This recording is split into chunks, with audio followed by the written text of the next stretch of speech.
हे दोस्तों, अगर आपने अभी तक चैनल को सब्सक्राइब नहीं किया है तो पहले चैनल को सब्सक्राइब कर लें। साथ ही स्टोरीज़ के पिछले एपिसोड्स को ज़रूर पढ़ें। मैंने लिंक डिस्क्रिप्शन बॉक्स में मेंशन किया है, आप वहां पर कहानी के पिछले सभी एपिसोड्स पढ़ सकते हैं। तो अब हम स्टोरी को आगे बढ़ाते हैं। अभिमन्यु शरारत से बोलता है, ऐसा है तो मैंने और भी बहुत से अच्छे काम किए हैं। तुम चाहो तो उन सब के लिए भी मुझे थैंक यू बोल सकती हो। रीत शर्माते हुए बोलती है, सो जाइए। अभिमन्यु मुस्कुराते हुए उसके माथे पर किस करता है और उसे बाहों में भरकर सो जाता है। तेजस अपने रूम में बेड पर लेटा पूर्वी के बारे में सोच रहा था। नींद उसकी आंखों से कोसों दूर थी। उसकी आंखों के सामने बार बार पूर्वी का रोता हुआ चेहरा आ रहा था। वो उठकर अपनी बैल्कनी में आ जाता है। उसका दिल पूर्वी को देखने के लिए तड़प रहा था, लेकिन पूर्वी सो रही होगी ये सोचकर वो अपने दिल को समझा रहा था। तेजस बैल्कनी में आता है तो उसकी नज़र गार्डन में बैठी पूर्वी पर जाती है, जो बेंच से टेक लगाए जमीन पर बैठी तारों से भरे आसमान को देख रही थी। तेजस पूर्वी इतनी रात में अकेली गार्डन में बैठी है, उसे पता नहीं है। ऐसे रात में इस तरह अकेले गार्डन में बैठना सेफ नहीं है।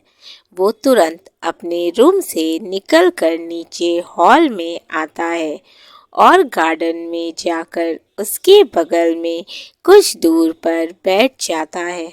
पूर्वी खुद में इस कदर खोई हुई थी कि उसे पता ही नहीं चलता कि कब तेजस उसके बगल में आकर बैठ गया। तेजस देखता है उसकी आंखों में आंसू थे, वो रो रही थी, जिसे देखकर उसके दिल में एक टीस सी उठती है। वो उसकी तरफ देखकर बोलता है, पूर्वी, तुम्हारी आंखों में आंसू नहीं, सिर्फ चुलबुलाहट और शरारत अच्छी लगती है। उसकी आवाज़ सुनकर पूर्वी चौंक कर उसकी तरफ देखती है और तुरंत अपने आंसू पोंछकर बोलती है, तेजस सर, आप यहाँ? तेजस, क्यों? क्या मैं यहाँ नहीं आ सकता? पूर्वी, सॉरी सर, मेरे कहने का वो मतलब नहीं था। तेजस, कोई बात नहीं। वैसे तुम्हें पता है, अकेले में रोना अच्छी बात नहीं है। पूर्वी तुरंत अपनी आंखें साफ करके बोलती है, नहीं, मैं रो नहीं रही थी। तेजस तारों को देखते हुए बोलता है, और झूठ बोलना उससे भी बुरी बात है। पूर्वी उसकी तरफ देखने लगती है। तेजस उसे देखकर हल्के से मुस्कुराता है और उसके गाल पर हाथ रखकर बोलता है, तुम्हें अपने मॉम डैड और ताई जी की याद आ रही है ना? पूर्वी कुछ नहीं बोलती। तेजस, पूर्वी कभी खुद को अकेला मत समझना। पूर्वी उसकी आंखों में देख रही थी। उसे तेजस की आंखों में खुद के लिए फिक्र, परवाह और ढेर सारा प्यार नजर आ रहा था।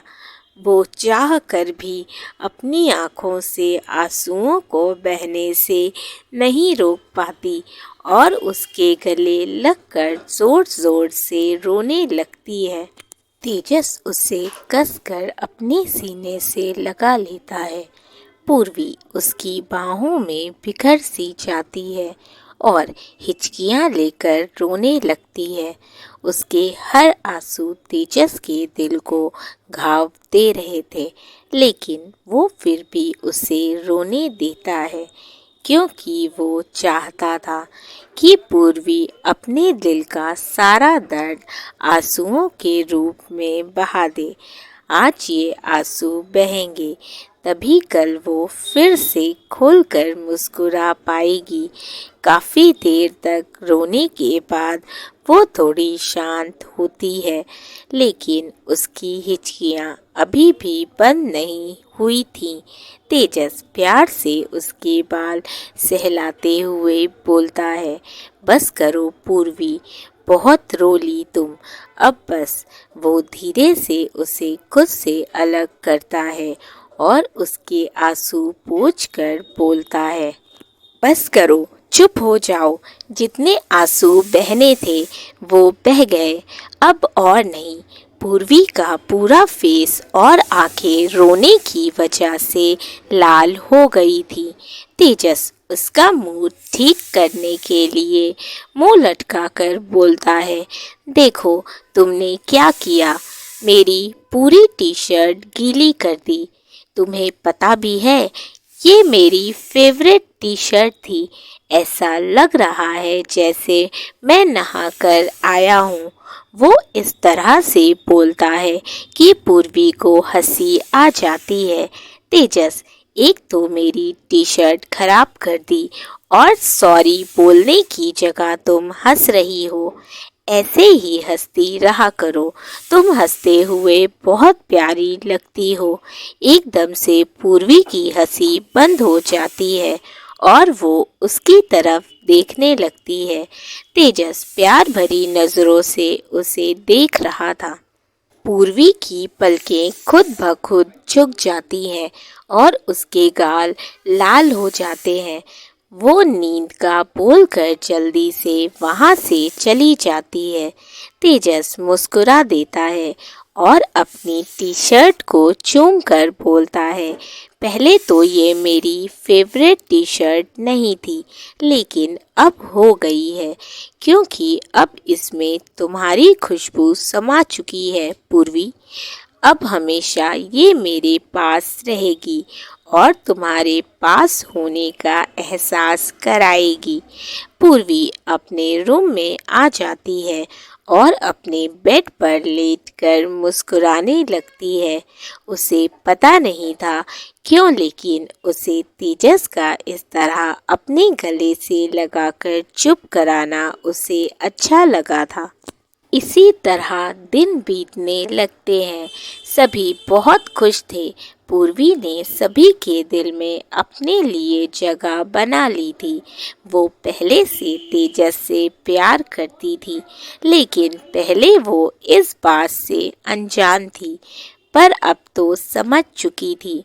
तेजस ने उससे अपने दिल की बात कह दी थी और उसके भी दिल की बात जान ली थी।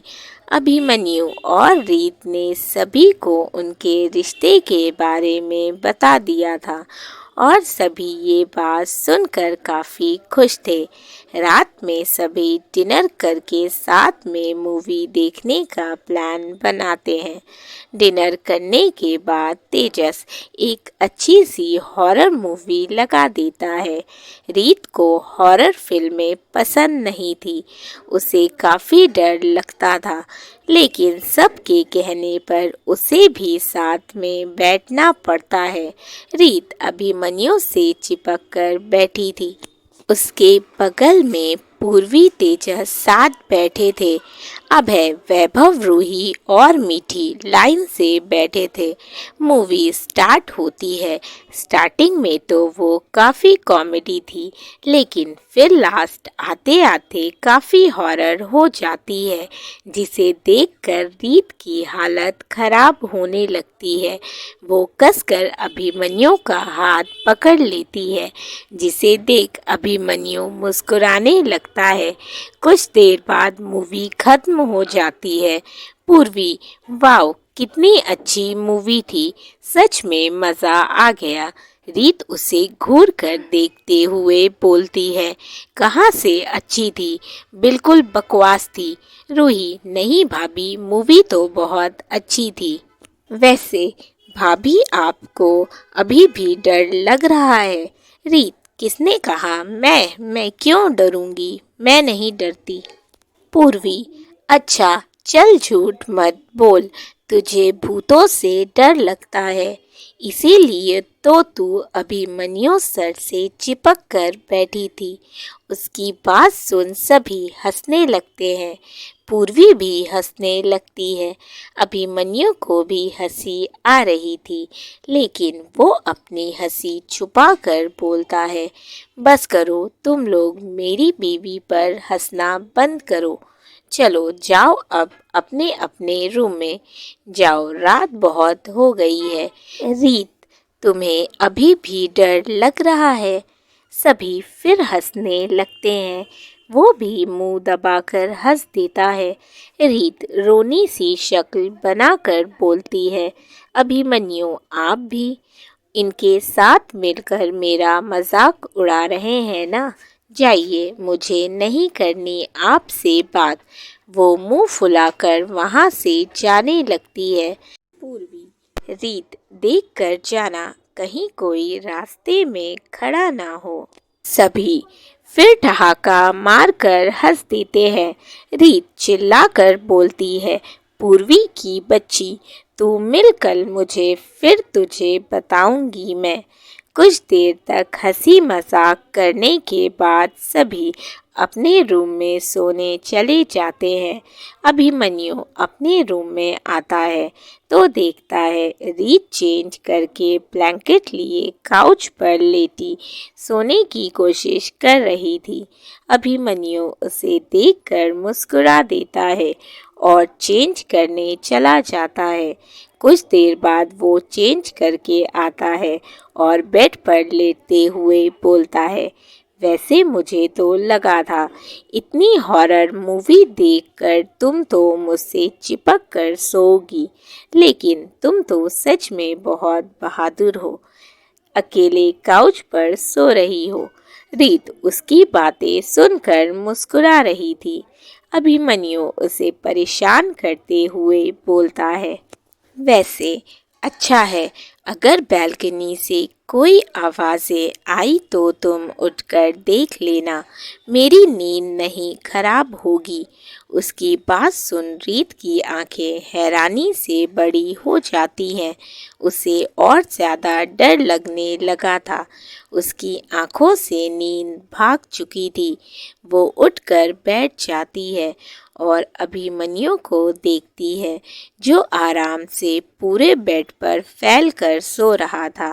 रीत उठती है और बालकनी की तरफ देखती है और भागकर सीधे अभिमन्यु से जा चिपकती है। अभिमन्यु तुरंत आंखें खोलकर उसे देखता है। उसे हंसी आ रही थी, लेकिन वो अपने कोल्ड एक्सप्रेशन के साथ बोलता है, तुम तो काउच पर सो रही थी ना? रीत बच्चों की तरह शक्ल बनाकर बोलती है, नहीं, मुझे डर लग रहा है, प्लीज़ मेरे पास ही रहिए, मुझे छोड़कर मत जाइएगा। उसके मासूम से चेहरे को देखकर अभिमन्यु को उस पर बहुत प्यार आ रहा था।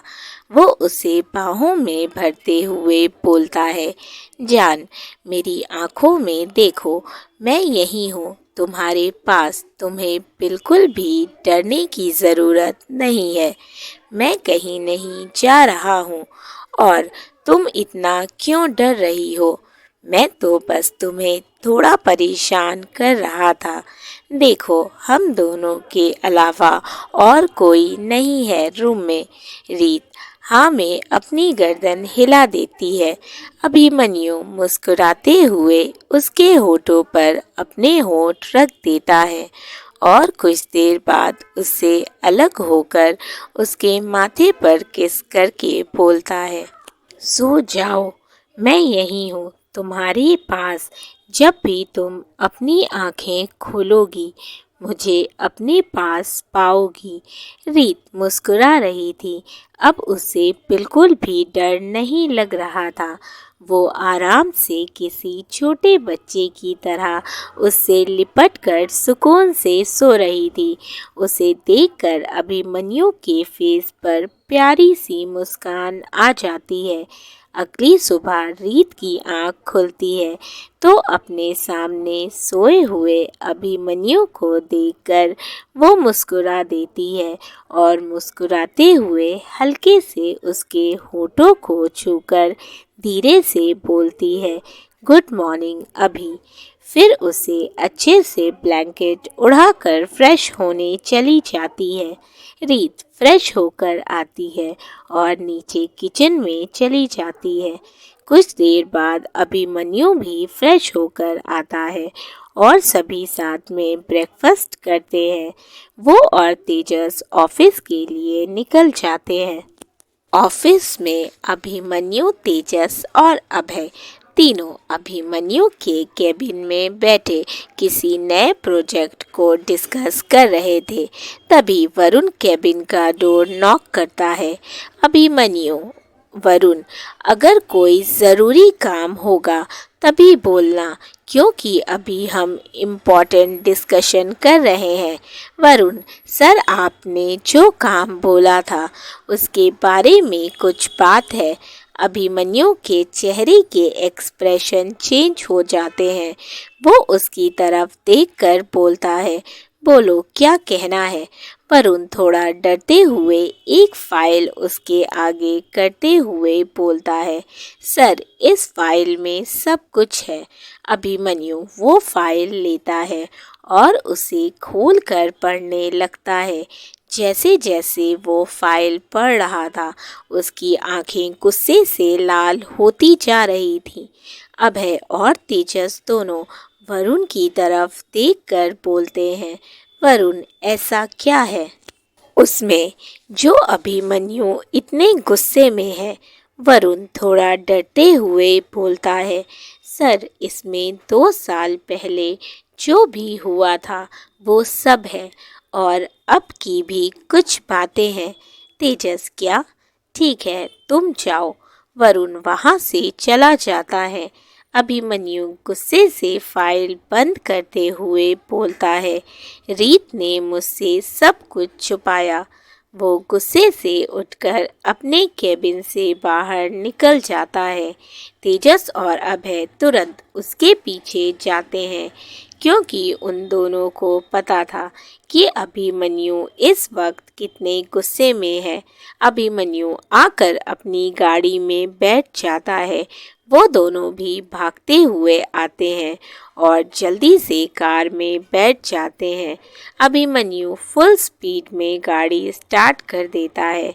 इधर रायचंद पैलेस में ब्रिजेश, अनुराग, सरला, कौशल्या और बाकी सभी हॉल में बैठे बातें कर रहे थे। दोस्तों, स्टोरी अच्छी लगी हो तो वीडियो को लाइक कर दीजिएगा।